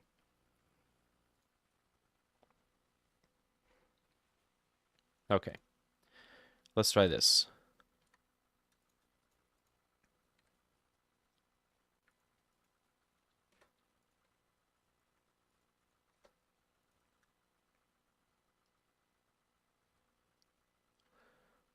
Let's do icosphere. And then we're going to do generate, instantiate, cluster. Okay. Now we're going to take the size, reduce the density. That's the idea.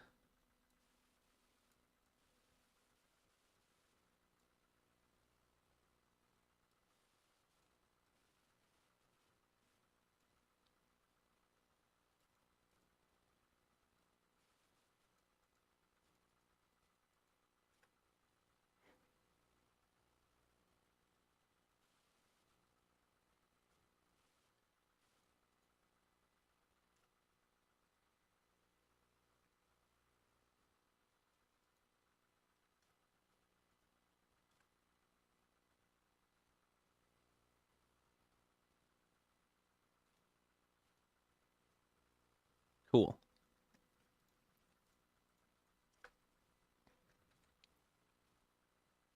Oh, well, that's gone. Whoops.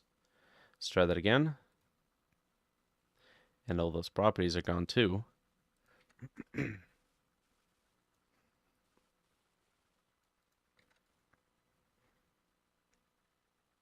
Oh, you know what? The scale is not applied here because we scaled in an object mode. Whoops.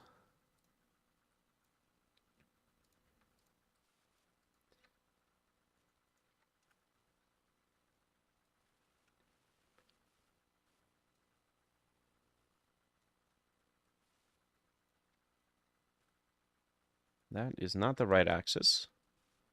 This is the right axis. Nice. Although maybe I don't want it to be a... Yeah. Maybe we'll just do it this way.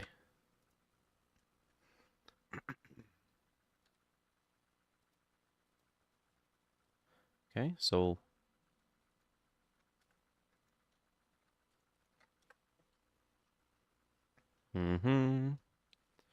Reduce.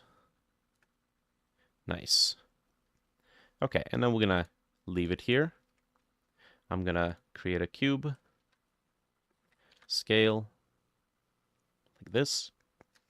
And then we're gonna take this cube. Give it Boolean. We're gonna Boolean the heck out of that one. Okay. I'm pretty sure if I were to remesh this right now, it's gonna destroy a whole bunch of them. Sculpt, remesh.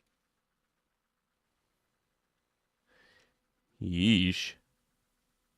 Well, that's taking longer than I'd like. Oh, okay.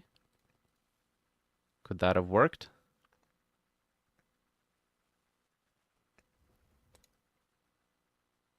I think it did. Nice. Look at that cheese. Beautiful. Okay. Now, we're going to convert to mesh.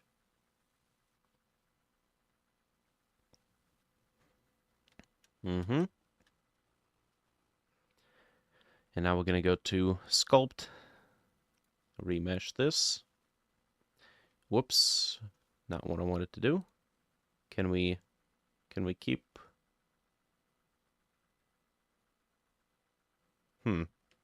Okay.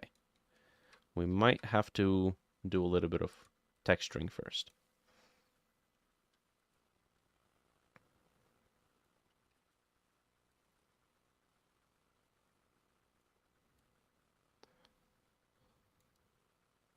Also, this is super stretched. Apply scale, return back to sculpt mode, dynamic topology.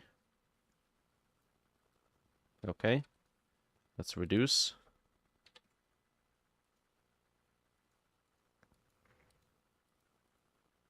And let's remesh.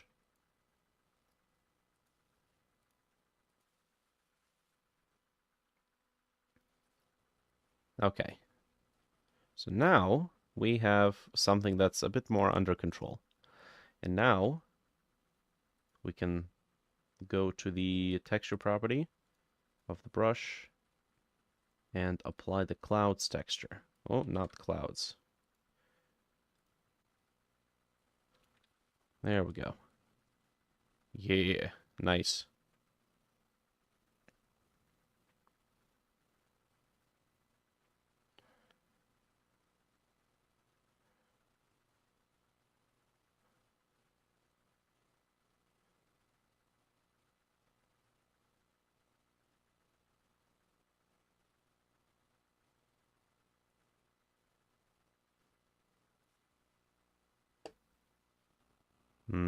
Hey, okay. That's not really what I wanted to do. I think our brush needs to be focused only on visible front faces. There we go. So get rid of this nonsense.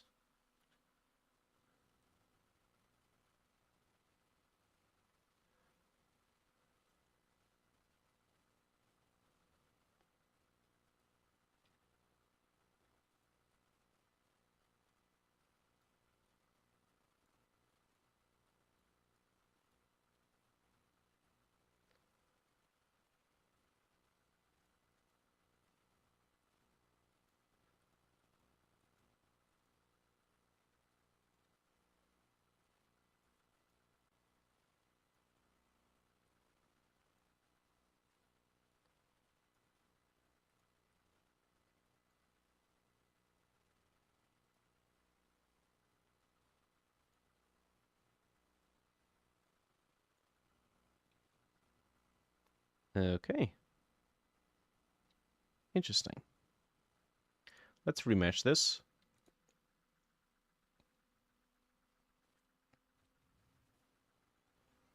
Mm-hmm. Ooh. Okay.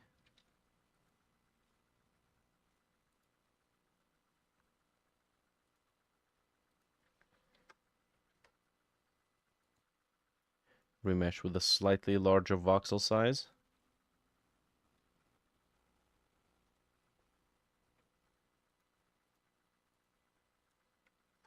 Let's go even more. All right. Now we're getting somewhere.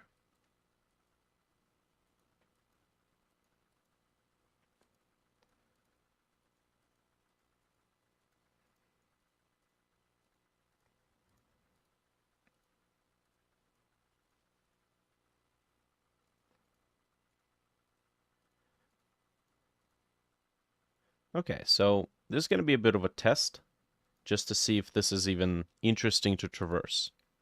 So, hide this, and I'm going to need to decimate this thing. So, perforate a wall. I mean, it's pretty much, whoops, pretty much all about finding interesting places to traverse. That's the one thing I'm not a fan of in Elite and Dangerous. All of that ship work and just a bunch of empty space. Sure, when you get to a destination, it gets a little interesting, but it's like, eh, don't tickle me fancy. Okay. Let's take a look. 20%, that's 10,000 faces.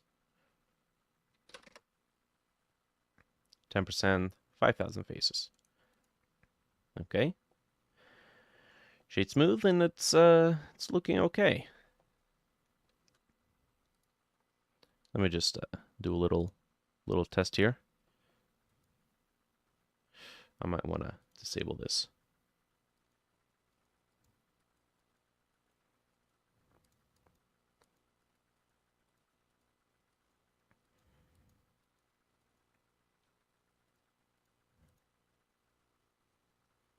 Okay, perfect. Cheese. Let's go ahead and export. This will be Sublinaris, engine, models, geology. Okay. Perforated walls.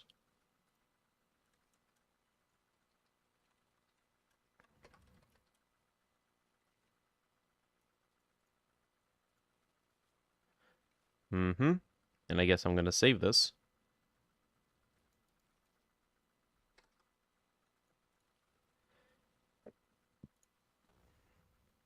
Oh boy.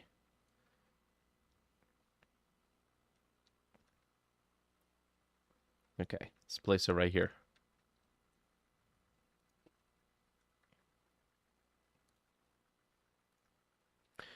Nope, it's got to be a static body.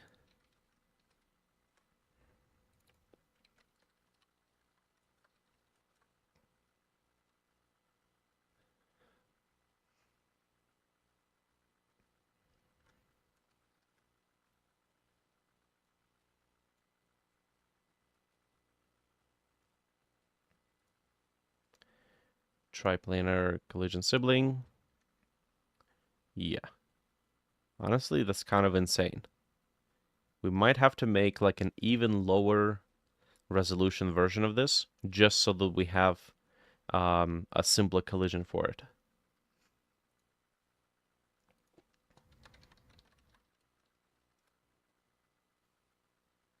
Okay. Let's get back in here. I'm not sure where all those warnings are popping up about. Okay. There we go.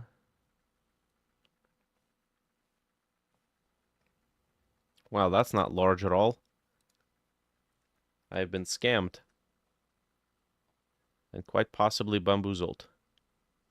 This needs to be at least like 4 times as large.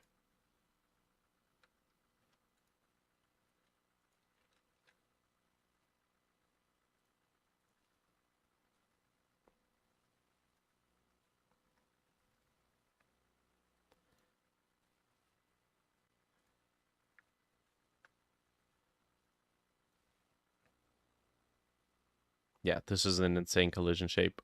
That looks way too large.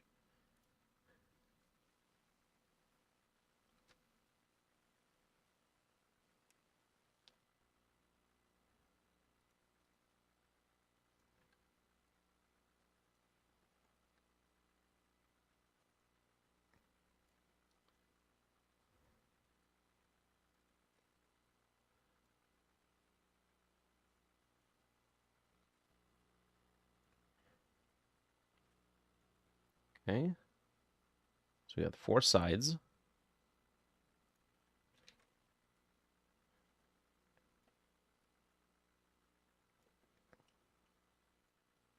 If we had more variations, we'd be able to pull off some interesting combinations of this stuff, but for now this will do. All right. Let's go see what this looks like. Yep.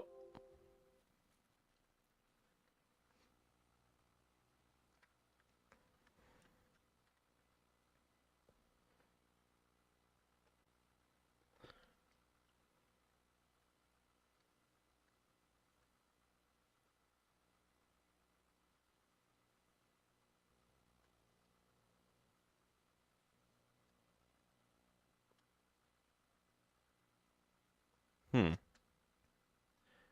We could conceive that this is like some sort of an ancient filtration system that's just been overgrown by mass structures, mass debris and living creatures and stuff. Oh.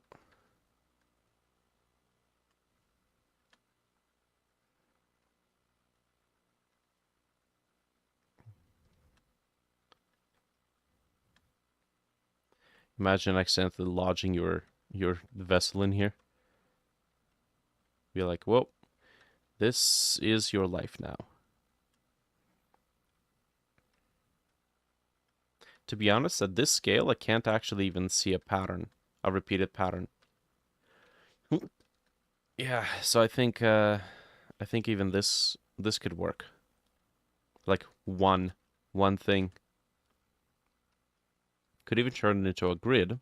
I can also rotate it by 90 degrees, and I got another set of interesting shapes.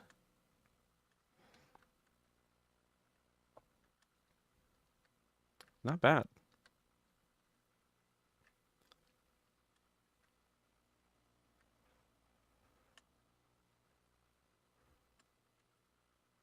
Ooh, boy.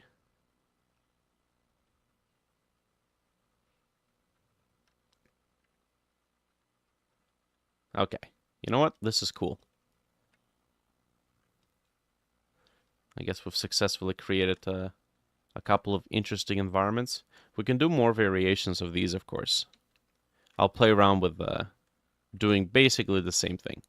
Generating a bunch of shapes, booleaning them out of a giant wall, and then smoothing and sculpting these things. Cool. All right. So I think I'll wrap it up for today. It's 10:30. I think this should be good. All right. Beautiful. Thanks everybody for watching. Appreciate the company.